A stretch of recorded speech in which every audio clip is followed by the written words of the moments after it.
راديو دنجيجل دنجي توي هاواتيا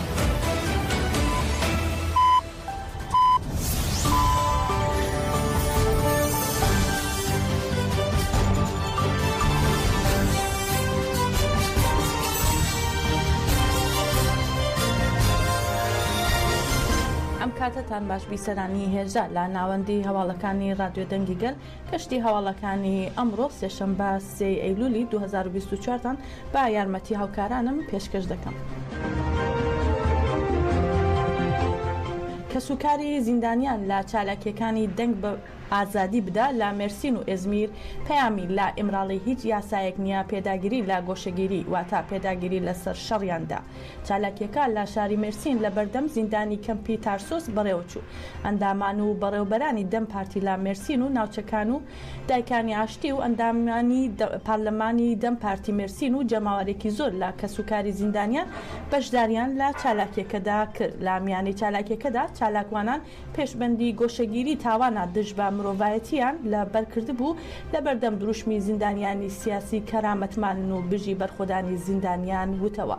ڕەشاد ئاشان هاوسەرۆکی دەم پارتی شارەکە دوای کۆتایی هێنان با گۆشەگیری توند و ڕێگری لا زانیاری ڕەها لەسەر ڕێبەری گەلی کوردی کرد.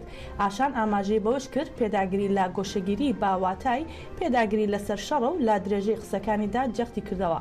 لێرەوە داوا لە حکوومەت دەکەین کۆتایی با گۆشەگیری سەر بەڕێز ئۆجەلان بهێنێت و ئامادەکاریەکانی بۆ پێک بێنن تاکو و ڕۆڵی خۆی لە ئاشتیدا بگێڕێ.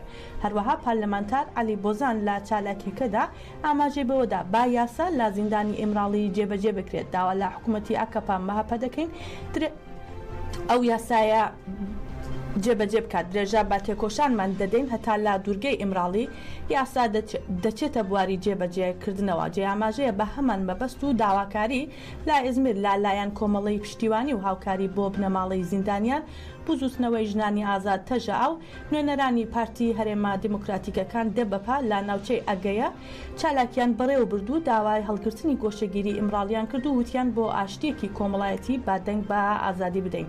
لە چالاکیەکەی ئێزمیریشدا مەدینە کایماز ئەندامی ئەنجومەنی دایکانی ئاشتی و بنەماڵی زیندانیان جەختی کردەوە ئێمە بەبێ جیاوازی نێوان تورک و کورد ئاشتیمان بۆ هەموو جیهان دەوێت تا سەرۆکی گەلی کورد لە زینداندا بێت. ئەم زوڵم و چەوسانەوەیە کۆتایی نایەت و لا تورکیا ئاشتی بەدینایە. چالاکیەکان بە دروشمی نابۆ گۆشەگیری زیندانیان بەڵێ بۆ ئازادی بژی بەرخۆدانی زیندانان و ژن ژیان ئازادی کۆتایی پێهات.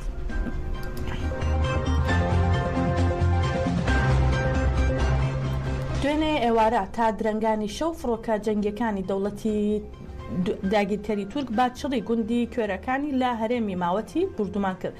لەبارەی زیانی گیانی و مادیەکانی ئەو بردومانەوە زانیاریەک بڵاو نەکراوەتەوە. بەردەوام گوندەکانی قامیش، گەڵاڵا، سەفرە، بەردەبەرد و پاساوێ لە ناوچەکە دەبنە ئامانجی هێرشی فڕۆکەکانی تورکیا. لە لایەکی تریشەوە سنووری بناری قندیل و باڵەکایەتی لە سنووری پارێزگای هەولێریش بردومان کراون. فڕۆکە جەنگیەکانی تورکیا چەند شوێنەکان لە سنووری چۆمان و بناری قندیل بردومان کرد.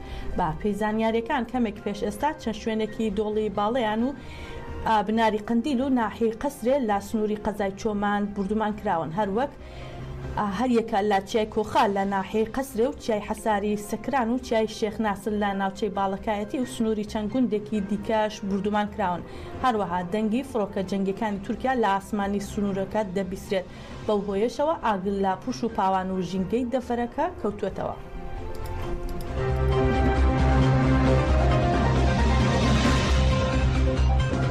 لە سەر مژاری تۆپباران و دەستڕێژیەکان سەر خاکی کوردستان لالایەن دەوڵەتی تورکی داگیرکەرەوە ڕێکخراوی CPT ئەمریکی ڕایگەیان. شەوی ڕابردوو تورکیا 24 بردومانی هەرێمی کوردستانی کردووە. ڕێکخراوی CPT ئەمریکا ئاشکرای دەکات شەوی ڕابردوو تورکیا لە ڕێگەی فڕۆکە جەنگیەکانیەوە 24 جار بردومانی هەرێمی کوردستانی کردووە. کامران عوسمان ئەندامی تیمی کوردستانی عێراقی ڕێکخراوی CPT ئەمریکی ڕایگەیان شەوی ڕابردوو سوپای تورکیا با شێوەیەکی زەنجیرەی و لە ڕێگەی فڕۆکە جەنگیەکانیەوە 24 جار بردومانی هەرێمی کوردستانی کردووە کە بردومانەکان بۆ سەر ئەم ناوچانە بوون. دامێنی گردی بەهار و پشتی گوندی بەڵاڤە لە قەزای ئامێدی، چیای حوتەباق، گوندەکانی کەفنەمژێ، سپیندارێ و گێرگاژە لە بەری گارە لە قەزای ئامێدی، چیای کتکین و خواکورک لە قەزای سیدەکان، چیای کۆخە و شاخی تاڵە لە سنووری قەزای چۆمان و دەوروبەری گوندی قەڵاتۆکان لە سنووری قەزای پشدەر و هەروەها ڕەوەندەکانی گوندی کوێرەکانی و چیای ئاسۆس لە سنووری قەزای ماوەت. با کوتەی کامران عوسمان لە هێرشەکانی شەوی ڕابردووی فڕۆکە جەنگیەکانی تورکیا بۆ سەر ئەو ناوچانەی هەرێمی کوردستان هیچ چاونیشتمانێکی مەدەنی نەبووتە قوربانی. جیاماژەیە لە ماوەی ڕابردوودا سوپای تورکیا ژمارێکی زۆر سەرباز و چەتەی هێناوەتە ناو خاکی هەرێمی کوردستان و چەندین بنکە و خاڵی پشکنینی داناوە. سنووری ناوچەکانی قەزای ئامێدی لە پارێزگای دهۆک ماوەت و پێنجوێن لە پارێزگای سلێمانی زۆرترین بردومانیان لەسرە. با گوێرە ئامارەکانی ڕێکخراوی سیپیتی ئەمریکی ئەم ساڵ بەهۆی بردومانەکانی تورکیاوە 9 نیشتمانی گیانیان لەدەستداوە کا 5یان لە چیای گارە بوون لە ئامێدی و 3 لە سنووری سیدەکان و 1 هاونیشتمانیش لە سلێمانی بووە هاوکات 2 هاونیشتمانیش لەم ساڵدا بەهۆی بردومانەکانەوە بریندار بوون.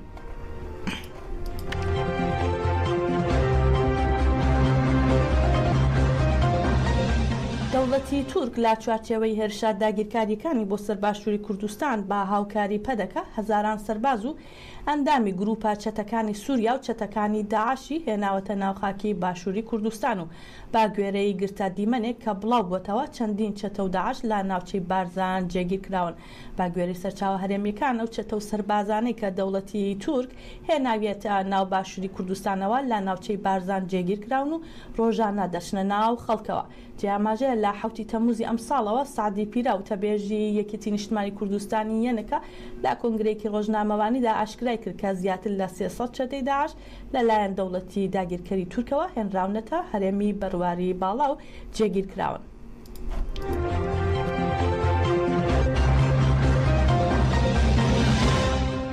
کەسوکاری حەکیم لوقمان گەنجە کوژراوەکەی کە لە کچێ سەبارەت با کوشتنی براکەیان لە تورکیا و بێهەڵویستی حکوومەتی ماوە بەسەرچووی هەرێمی کوردستان و عێراق لە دوای بە خاکسپاردنی گەنجەکە کۆنگرێکی ڕۆژنامەوانیان ئەنجامدا. لا کۆنگرەکەدا یەکێک لە کەسوکاری ئەو گەنجە دەڵێت داوا دەکەین خوێنی کوڕەکەیان بە فیڕۆ نەچێت، داوای سزادانی بکوژەکان دەکەین، هەروەها داوای گرتنەبەری ڕێوشوێنی پێویست لە حکوومەتی ماوە بەسەرچوو دەکەین. باس لەوەش دەکەن ئەگەر حکوومەتی ماوە بەسەرچوو ڕێکاری پێویست بۆ تۆڵە سندنەوەی کوڕەکەیان نەگرێتە بەر ئەوە خۆیان تۆڵەی کوڕەکەیان دەکەنەوە. ئەمە لە کاتێکدایە تا ئێستا حکوومەتی ماوە بەسەرچووی هەرێمی کوردستان و عێراق هیچ ڕاگەیاندراوێکی فەرمیان لەبارەی کوژرانی ئەو گەنجەوە نەداوە. بێدەنگیان هەڵبژاردووە. بەشێک لە هاوڵاتیان پێیان وایە بێدەنگی حکوومەتی عێراق و هەرێم بۆ ئەو ڕێککەوتنە نەهێنی و ئاشکرایان نەدەگەڕێتەوە کە لەگەڵ تورکیادا هەیەە. جێ ئاماژەیە سەرەتای ئەم مانگە گەنجێکی باشووری کوردستان لەگەڵ چەند براو ئامۆزایەکی بۆ کاری بازرگانی و گەشت چوون بۆ تورکیا لە شاری ئیستانبول لە چێشخانەی ئەو هۆتێلەی تیایدا دەمانەوە لەبەرەوەی بە کوردی قسەیان کردووە لەلایەن 12 کەسی تورکی ڕەگەزپەرست هێرشکراوەتە سەریان و لە ئەنجامدا یەکێک لا گەنجە کوردەکان کوژراوە. ئەمەش ناڕەزایەتی زۆری لە شەقامی کوردستان دروست کردووە.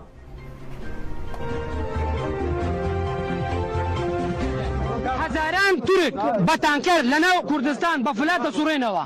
وعدی کەلام شەرەف گۆرانەتی و کوردایەتی لە مەبرەق و بەرپاس کە لە چی بەدەیان تورک بەسەدان تورک حکمی ئەوەی کە حەکیمیان شەی کردیە بە مەقابلی ئەوە لەوە بەرپاس کە لە چی 10 تورک 20 تورک بلا ئەوەی تورکەکانیش بزانن نەفرەت لە تورکیش دەکەین. ئەگەر چارەسەر نەکرێت 20 تورک لەناو کوردستان لە مەبرەق کە لە چی دەشەیدکردن. هەل لەسەر ئەم مژارە و لەسەر کوشتنی حەکیم لوقمان کە بە مەبەستی گەشتیاری لەگەڵ برایەکەی لە تورکیا بوون کەنەکە ڕاگەیاندراوێکی بڵاو کردەوە و تێیدا جەختی کردوێتەوە ئێمە لە کۆنگرەی نەتەوەی کوردستان ئیدانەی ئەو تاوانە دەکەین و پرسە و سەرخۆشی خۆمان ئاراستەی خانەوادەی قوربانیەکە دەکەین. پێویستە تاوانبارانی ئەو تاوانە سزا بدرێن و بەرپرسانی تورکیا وەک هەر جارێکی دیکە چاوپۆشی لەم تاوانە نەکەن و بە سناریۆی هەڵبەسرا و تاوانەکە وەک تاوانەکانی ڕابردوو دیزە بەخونە نەکەن. ئەرکی هەردوو حکوومەتی عێراق و هەرێمی کوردستانیشە ئەرکی دەستوری و یاسایی خۆیان جێبەجێ بکەن و خاوەندارەتی کەیسەکە بکەن و چیتر بێ هەڵویست و بێدەنگ نەمێننەوە.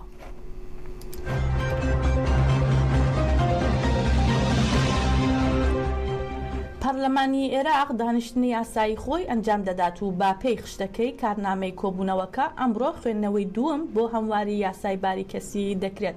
بەشی ڕاگەاندنی پەرلەمانی عێراق لە بارەی ناوەڕۆکی کۆبوونەوەی ئەمڕۆ ڕاگەیاندراوێکی بڵاو کردوێتەوە. لە ڕاگەیاندراوەکەدا جەخ کراوەتەوە ئەمڕۆ پەرلەمانی عێراق خوێندنەوە و دەنگدان بۆ 6 پرۆژە یاسا دەکات کە لە بڕگەکانیشیاندا خوێندنەوەی دووەم بۆ پرۆژە یاسای هەمواری باریکەسێتی دەکرێت.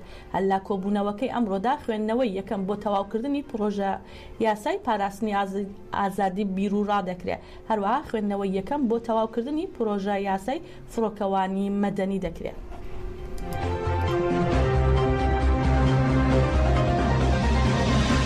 سیاسەتمەداری کورد کەنعان ئایاز کە لەسەر داوای وڵاتی ئەڵمانیا لە قوبرۆس دەستگیر کرابوو ئەمڕۆ لەلایەن دادگای ویلایەتی هامبورگ دادگایی کراو. دادگاکە سزای 4 ساڵ و 3 مانگ زیندانی بەسەردا سەپاند. پێش دانیشتنی دادگا کوردستانیان لە بەردەم بینای دادگا بۆ پشتیوانی لە کەنعان ئایاز کردبوونەوەیەکی ناڕزایەتیان ئەنجامدا. کردبوونەوەکە لەلایەن کۆمیتەی پشتیوانی لە کەنعان ئایاز لە هامبورگ ڕێکخرابوو. بەدەیان کەس بەشداریان لە ناڕزایەتەکەدا کرد و سەر و پارێزەری مافەکانی ژنان ئەنژافلاج ڕایگەیان کەنعان ئایاز لە بەرگریکردنەکەیدا وانەیەکی مرۆڤی بە دادگادا وتی هاوسۆزی خۆتان نەک تەنها بۆ ئایاز بەڵکو بۆ هەموو زیندانیانی سیاسی نیشان بدەن. بڕیارەکە هەرچیەک بێت ئێمە بۆ ئازادکردنی کەنعان ئایاز و زیندانیانی سیاسی دیکە بەردەوام دەبین لە چالاکیەکانمان.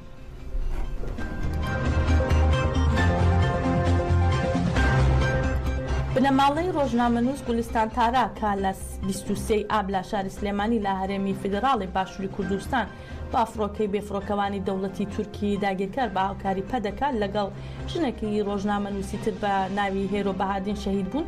سەردانی کۆمەڵی ژنانی ڕۆژنامەنووسی مێزۆپۆتامیا مەکە گەیان کرد. ڕۆژنامەنووسانی مەکەگە و کۆمەڵی ڕۆژنامەنووسانی دیجلە و دیسک باسین پێشوازیان لا بنەماڵەی شەهید کرد. هەروە چالاکوانانی بزوتنەوەی ژنانی ئازاد و ئەندامانی پارتی یەکسانی و دیموکراسی گەلان دەم پارتی ئامادەی سەردانەکە بوون. با هەڵواسینی نووسراوی ناتوانن ڕۆژنامەوانی ئازاد بێدەنگ بکەن. پێشوازیان لە بنەماڵەی شەهید گولستان کرد. مستەفا مەسعود تەکیک برای گولستان تارا وتارێکی پێشکەش کرد و ئاماژەی بۆدا کا ڕۆژنامەنووس گولستان تارا لە لایەن گەلی کورد و دۆستەکانیەوە خاوەنداریەکی زۆری لێکرا و جەختی کردەوە. بەڵێن بە گەلەکەمان دەدەین تا تێکۆشانی ئازادی ڕۆژنامەنووسان بەردەوام ببێت. بە هەموو هێزمانەوە پاڵپشتیان دەکەین. دواتر خوشکی تارا دیجلە تەکیکیش قسەی کرد و ڕایگەیان کە قەڵەمی گولستان ناکەوێتە زەوی و تێکۆشانیش کۆمەندانە بەردەوام دەبێت.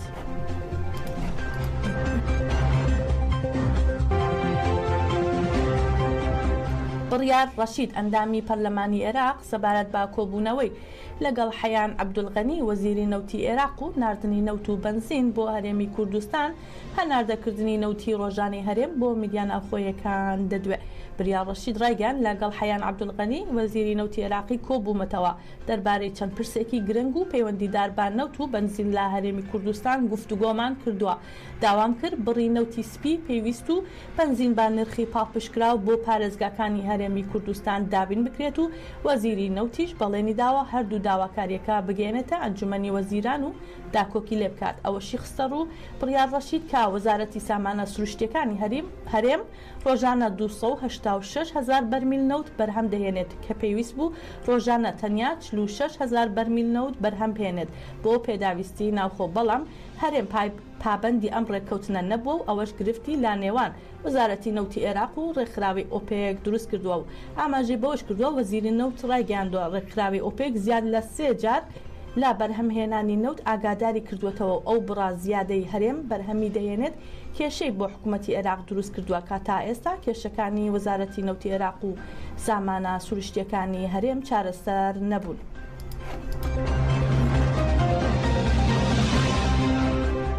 لە کەمپی پەنابەرانی شەید ڕستەم جوودی مەخمور مەراسمی یاد و ڕێزلێنان بۆ فەرماندە بەڕواردرسیم سەیران چوماک تەکینگۆی ئەسمەت ئۆنڤەر و ئۆرهان بینگۆڵ علی دینچەر کە لە کات و شوێنی جیاوازدا شەهید بوون دانرا. گەلو ئەندامانی ڕێکخراوەکانی کەمپەکە سەردانی مەراسیمەکەیان کرد و سەرخۆشی خۆیان ئاراستەی کە سوکاری شەیدان کرد. مەراسیمەکە باخولەکێک بێدەنگی بۆ یادی شەهیدانی ئازادی بەڕێوەچوو. دواتر بە ناوی هەر سێ مەجلسی کەمپەکە هاوسەرۆکی شارەوانی مەخمور فاتمە بیلەن وتارێکی پێشکەش کرد. فاتمە بیلەن ئاماژەی با هێرشە داگیرکاریەکانی سەر کوردستان دا و وتی ئێمە وەک گەلی کورد قەرزداری ئەو قارەمانانەین کە ساڵانەکە بەرەنگاری داگیرکاری دەبنەوە. ئەمڕۆ دەبینین کە لە کەسایەتی ڕێبەرایەتیمان هێرش دەکرێتە سەر هەموو گەلی کورد و سروشتی کوردستان. پێویستە لا دژی ئەم داگیرکاریە ڕاپەڕین و خاوەنداری لا قارەمانەکانمان بکەین.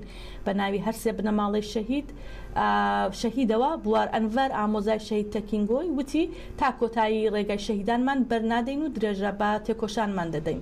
لەگەڵ تێپەڕبوونی کات ئەو هێڵە بەرخودانەی کە سەرۆک ئاپۆ خوڵقاندوویەتی گەشە دەکات و جەختی کردەوە پێویستە لا بەرامبەر هێڵی خیانەت پەرە با تێکۆشانمان بدەین و دەستکەوتەکانی گەلی کورد لە کە بە خوێنی شەهیدان بەدی هاتووە بپارێزین.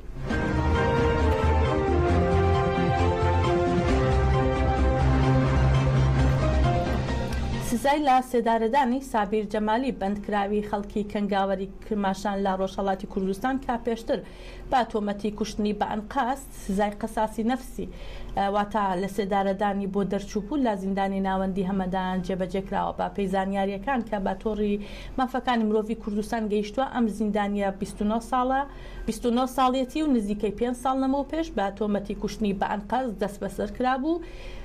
سزای لە سێدارەدانی بۆ دەرچوو بوو. با پێی ئامارە کۆکراوەکانی تۆڕی مافەکانی مرۆڤی کوردستان لە مانگی ڕابردوودا لایەنی کەم 12 بەندکراوی کورد کا پێشتر بە تۆمەتی پەیوەندیدار بە مادە هۆشبەرەکان و کوشتنی بە ئەنقەست و ئەفسادڵ فرئەرز سزای لە سێدارەدانیان بەسەردا سەپا بوو. هەروەها با پێی راپۆرتی کۆڵبەر نیوز ناسر مرادی خەڵکی شاری ساینقەڵا لە ڕۆژهەڵاتی کوردستان لەلایەن هێزە ئەمنیەکانەوە دەست بەسەر کراوە بۆ شوێنێکی نادیار گواسرایەتەوە. با پێی ئەم راپۆرتە ناسر مرادی لەلایەن هێزە ئەمنیەکانەوە بە بێ بڕیاری دادگا لە ماڵەکەی دەست بەسەر کراوە تا ئێستا لێکۆڵین لە بنەماڵی ناوبراو بۆ زانینی چارەنووسی ئەم ناسر مرادی بێ ئەنجامە. هەروەها تاکاتی نووسینی ئەم راپۆرتە لا هۆکارەکانی دەست بەسەری و تۆمەتەکانی دژی ناوبراو زانیاریەک لە بەردەستان نییە. لە شاری بۆکانیش لە ڕۆژانی ڕابردوو هەتاو ئەکرەمی هاوڵاتی خەڵکی شاری بۆکان و لە ئەندامانی بنەماڵەکانی دادخواز لایەن لقی سەویەکی دادگای شاری بۆکان بە تۆمەتی هاوکاری لەگەڵ حیزبە دژبەرەکان بە 8 مانگ بەندکردن سزا درابوو. سزای ناوبراو بۆ سزای پارەدان گۆڕدراوە. جێئاماژەیە هەتاو ئەکرەمی بۆ بەشداری لە ڕێوڕسمێک لە دەرەوەی وڵات بۆ ئێران گەڕابووە و لەلایەن هێزە ئەمنیەکانەوە لە ماڵەکەیدا لە شاری بۆکان دەست بەسەر کرابوو. هەتاو ئەکرەمی کچە ئامۆزای میهران ئەکرەمیە لە گیانبەختکردوانی بزوتنەوەی شۆڕشگێڕانەی ژینە.